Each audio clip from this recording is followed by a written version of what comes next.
বর্তমানে বাংলা হিন্দি সহ অসংখ্য ভাষার দর্শকের কাছে শ্রেয়া ঘোষাল খুবই জনপ্রিয় একটি নাম। 8 থেকে 80 তার কণ্ঠের মহিমায় সবাই মুগ্ধ।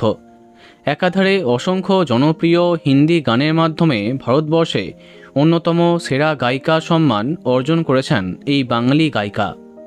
অন্যদিকে সুমধুর বাংলা গানেও তার জুড়ি মেলা ভার।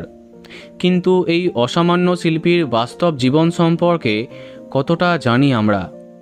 চলুন জানা যাক শ্রেয়া ঘোষালের জীবনের অজানা কাহিনী। 1984 সালের 12ই মার্চ বহরমপুরের একটি বাঙালি পরিবারে তার জন্ম।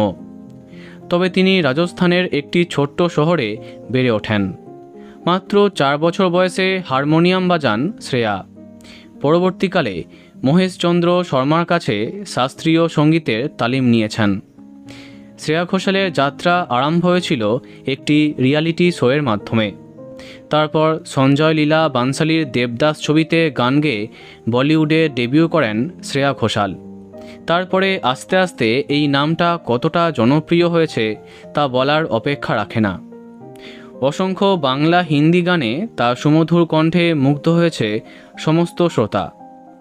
বাস্তব জীবনে নিজের স্কুলের ভালোবাসাকেই বিয়ে করেছেন তিনি।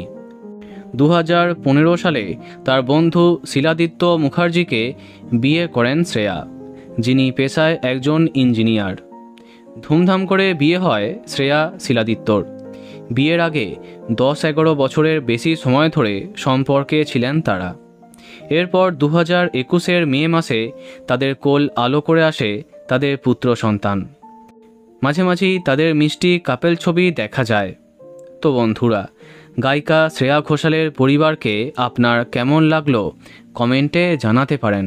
আর এই রকমই আরও অনেক তথ্য পেতে এই চ্যানেলটি সাবস্ক্রাইব করতে পারেন। ধন্যবাদ।